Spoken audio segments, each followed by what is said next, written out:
Hello everyone.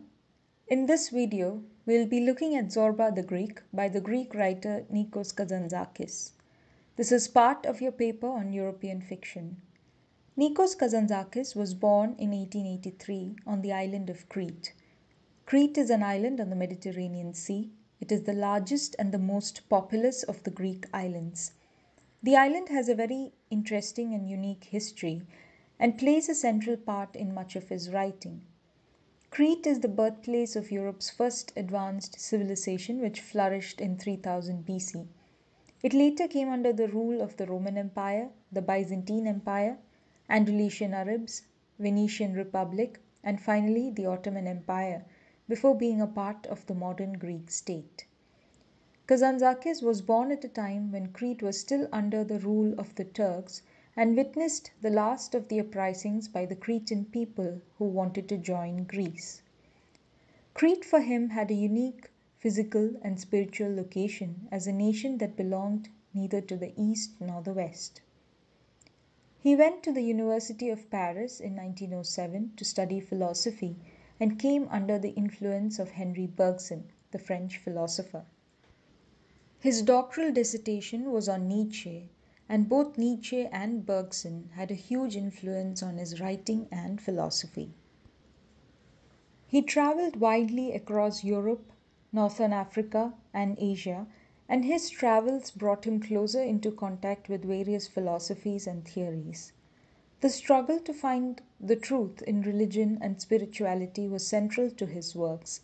He was Greek Orthodox, but you can see the influence of other philosophies and religions on him, which made him question certain Christian morals and values. He was nominated for the Nobel Prize for Literature 9 times. Some of his most famous works are Zorba the Greek, which was published in 1946, The Last Temptation of Christ, both of which were made into movies, very controversial movies. Christ Recrucified, Captain Michaelis, these are some of his works. He has also written plays, travel books, philosophical essays, etc. In Zorba the Greek, we have two characters around whom almost all of the action revolves. One is the narrator, the man that Zorba calls boss. He is a man who is obsessed with intellectual and spiritual concerns. He is presented as a bookworm. When the book opens, we find him sitting in a dockside cafe waiting for the rain to stop so his ship to Crete can depart. The other is our eponymous hero, Zorba. He is in every way the exact opposite of the narrator. He dances, he plays the Santuri, and indulges in sensual pleasures. His zest for life makes him the perfect companion for our narrator. The narrator is on his way to Crete to open up a closed lignite mine when he meets Zorba. Zorba comes straight up to him and asks if the narrator is going to take him along with him. The narrator is taken aback by this unexpected request from the strange man. In the conversation that follows, Zorba tells the narrator of his love of his Santuri, which is a stringed musical instrument, and the crazy tale of how he learned to play it. The narrator is so astonished by Zorba's gusto for life that he decides to take Zorba along with him to Crete. In return, Zorba would serve as the foreman of the mining project, cook for him, and more importantly, relate stories from his life to the narrator. When the narrator suggests that Zorba can also play the Santuri for him, he emphasizes that he can only play when he desires to and not through obligation. They are an unlikely couple, almost the opposite, yet they fit in with each other like two pieces of a puzzle. The one, an obvious intellectual who knows nothing about any kind of physical work, let alone about mining. And the other, a man of action, the spirit of life, who simply seems to be following his heart and instinct. Zorba is much older than the narrator, but even as an older man, he has a huge zest for life, an enthusiasm for wine, women, and hard work. The narrator seems to think that Zorba is the man he had sought so long in vain. Zorba has traveled all over the world and has had an array of rich and unusual experiences which the narrator is eager to learn more about. He says, "This Zorba was precisely the person I had been seeking for such a long time and not finding. A vivacious heart, a warm voice, a great unrefined, unsophisticated soul, with its umbilical cord not yet severed from Mother Earth.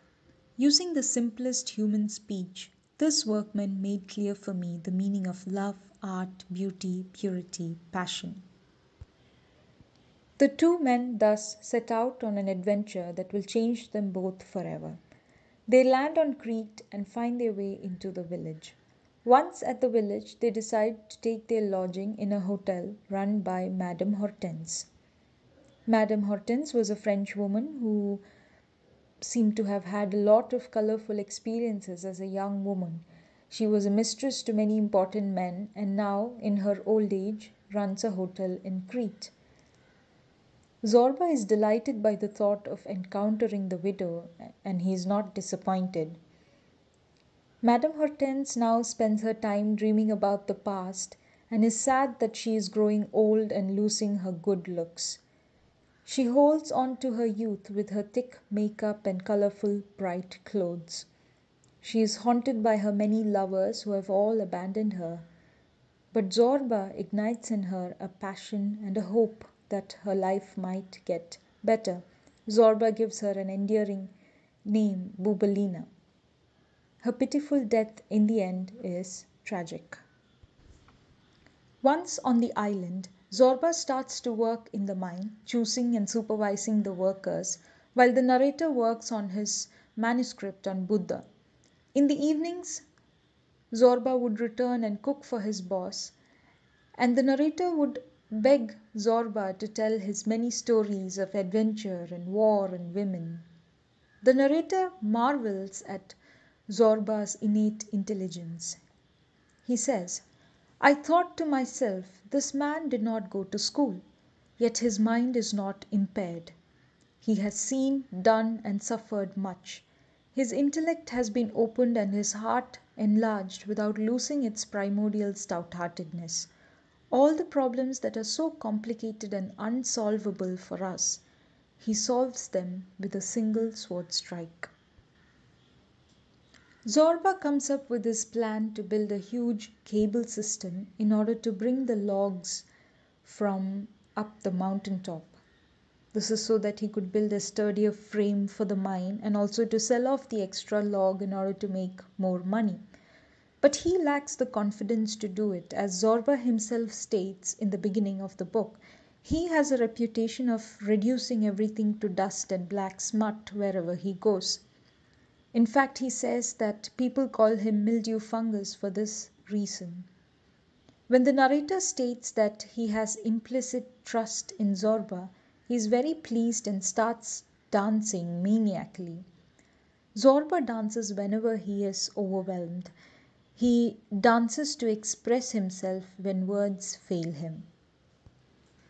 When the narrator states that he has implicit trust in Zorba, he is very pleased and starts dancing maniacally. He dances whenever he is overwhelmed. He dances to express himself when words fail him. For him, it is also a form of purgation. He narrates the story of how he danced when his young son died. People all around him thought that he had gone mad, but he felt that if he had not danced then, he would have gone mad with grief.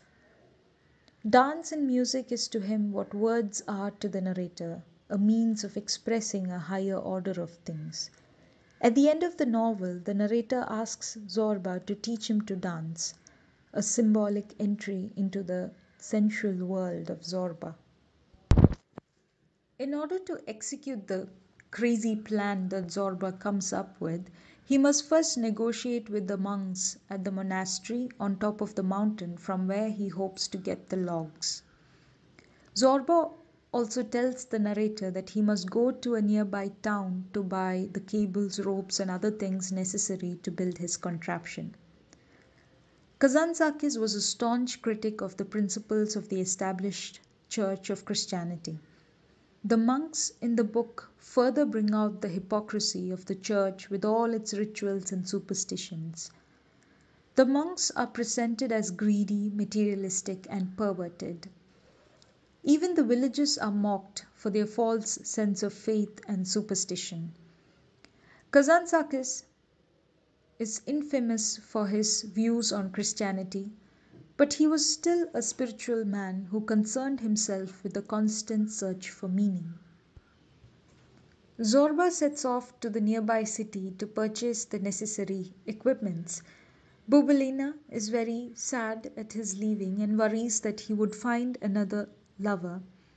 The narrator is also worried because he thinks that Zorba might not return, he might take too long, or squander off his limited funds. Zorba does exactly what they worried he would do. He finds a woman, Lola, with whom he stays a number of days and nights, and he spends much more money than he initially had said he would. He writes a humorous, although very sexist, letter telling all about it, and the boss finds it impossible to remain angry with Zorba. Madame Hortense shows up asking if there has been a letter for her from Zorba.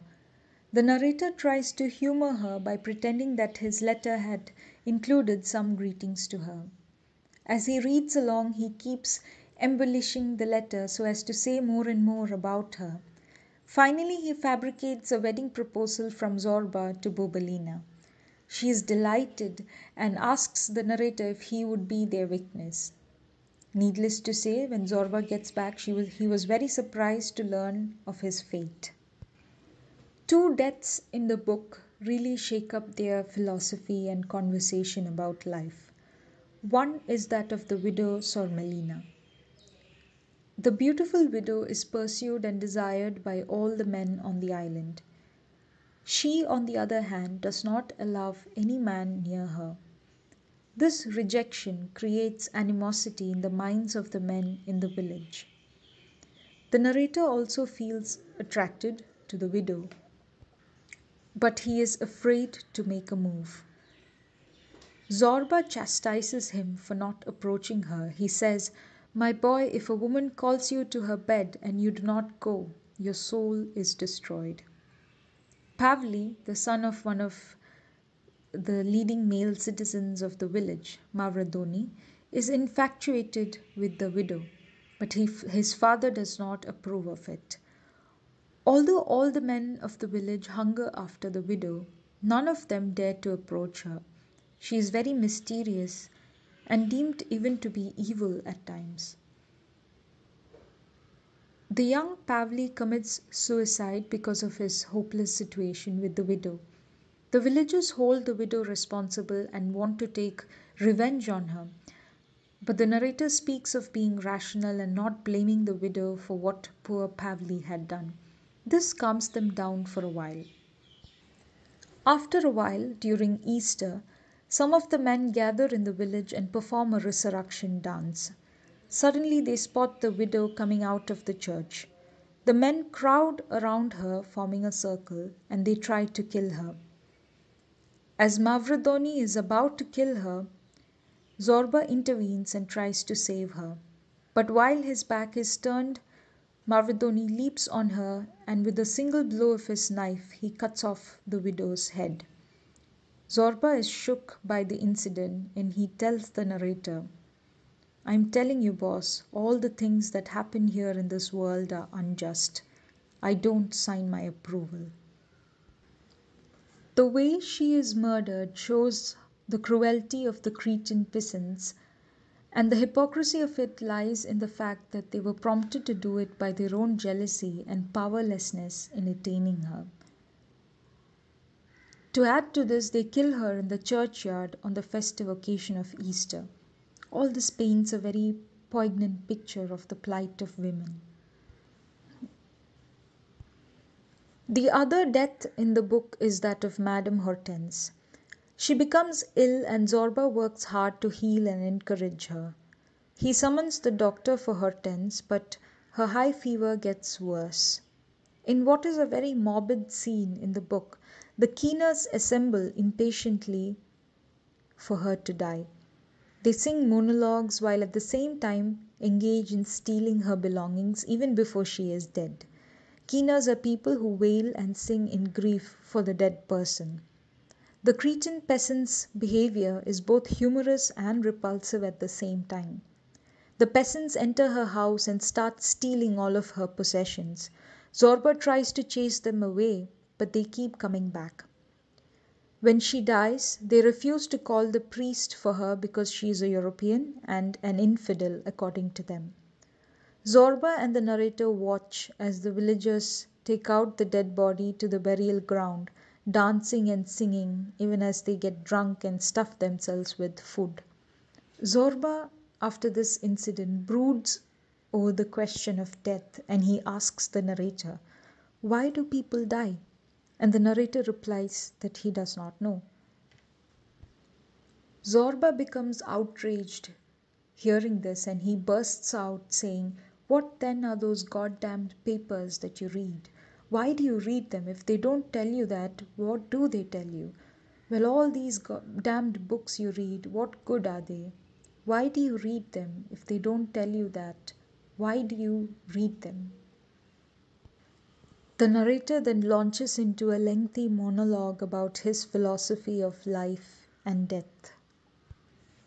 The cable system that Zorba devises is finally set up, and the villagers and the monks gather to witness its inauguration. But Zorba's plans crash to the ground just like his grand cable system.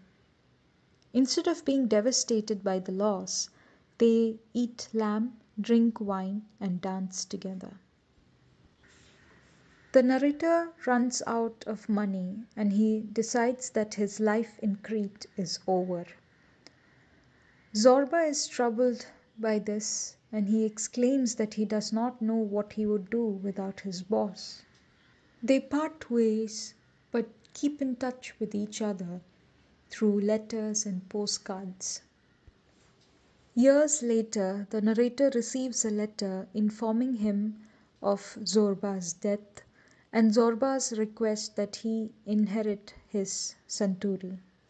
Zorba the Greek is composed primarily of philosophical dialogues between Zorba and the narrator about theology, life, death, romance, and sexuality.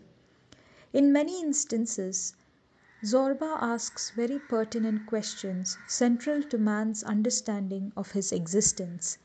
He asks questions like, when a person dies, can he be born again? Does God exist or not exist? They have discussions not in the hope of finding a right answer, but to bring together their different understandings of the world, which the narrator has gained through his books and Zorba through his experiences in life. Zorba, in both life and speech, represents the exact opposite point of view from that of the narrator. Zorba sees freedom as being fundamental to his existence. Incidentally, the narrator is also on a quest to attain some form of personal liberation through contact with the everyday life of human society, instead of being distant and observing life from a strictly intellectual and philosophical point of view. We find the narrator is racked with guilt for never having stepped outside of his book. You don't find him having transformed from an intellectual to a sensual being like Zorba at the end of the book. Even though he claims that Zorba has changed him, he continues to live his life of books. The narrator fails at being impulsive like Zorba, but he does what he knows best to do and decides to return to his books and writing.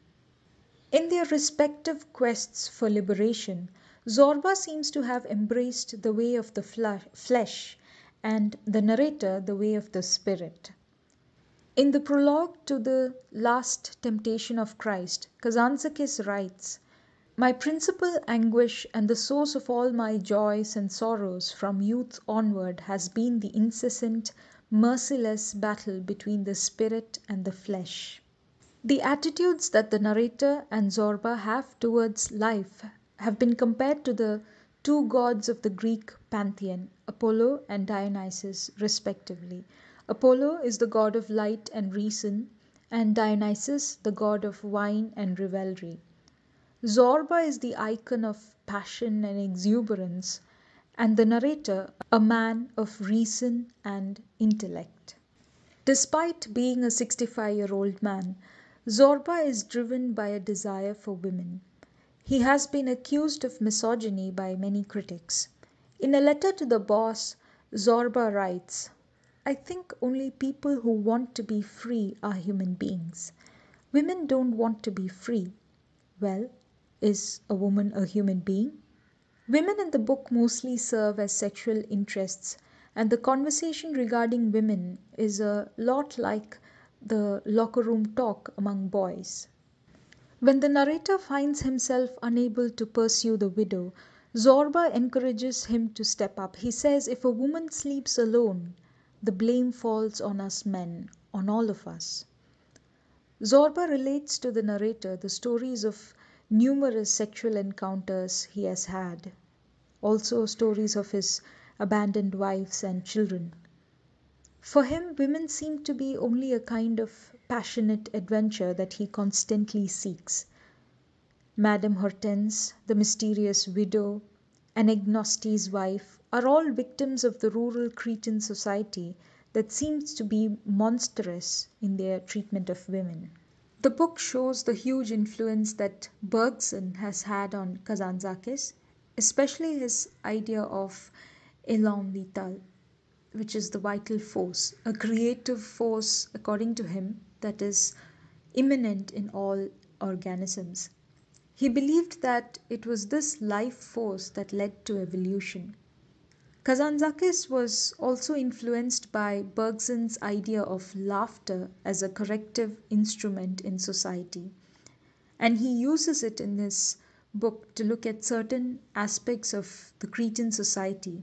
One of the priceless lessons that the narrator draws from Alexei Zorba is how laughter is a palpable form of this vital force.